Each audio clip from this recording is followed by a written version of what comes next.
I know that for myself, when I have one frustration after another, it's hard not to become angry. It's hard not to become frustrated. It's hard not to want to lash out. Now, the Dalai Lama, as I expect you all know, hope you know, is a firm believer in nonviolence. And he has over and over again told his people, you must resist, but it must be nonviolent. And the Dalai Lama even was given a Nobel Prize for his peaceful approach. So here are the Tibetans in Tibet. They're told not to use violence. They're told to use nonviolence.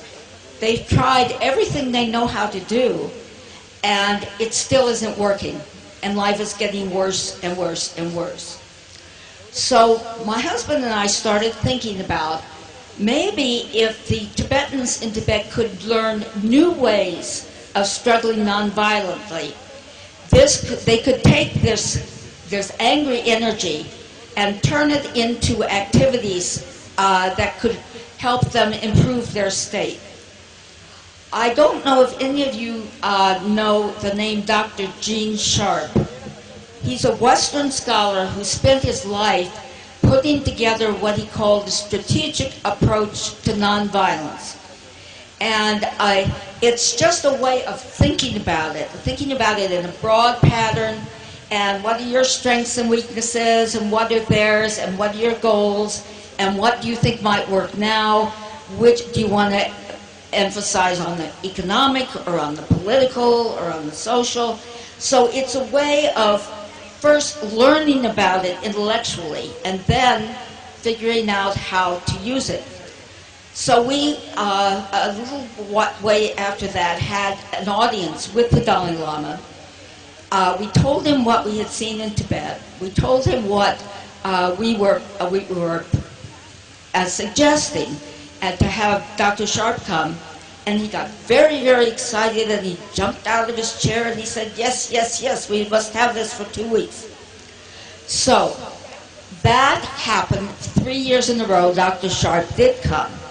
But Everett and I know that nonviolence is not, practicing nonviolence is not just a matter of the leader telling you what to do.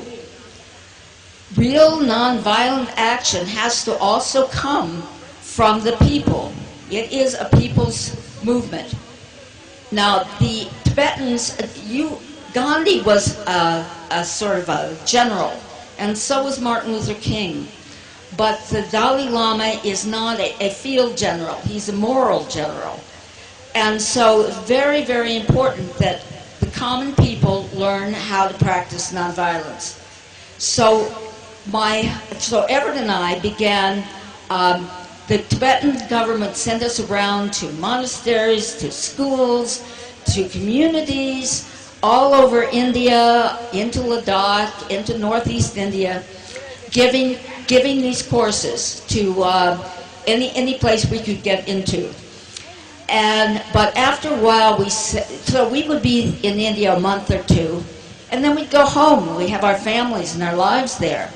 And we kept saying, this has got to be located in the Tibetan community and not dependent on 2 old foreigners coming over once a year.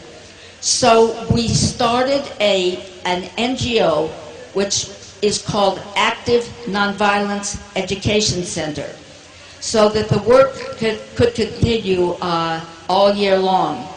And we recently celebrated the 10th anniversary, and we have with us now the executive director of ANEC, who will tell you a little bit about our activities.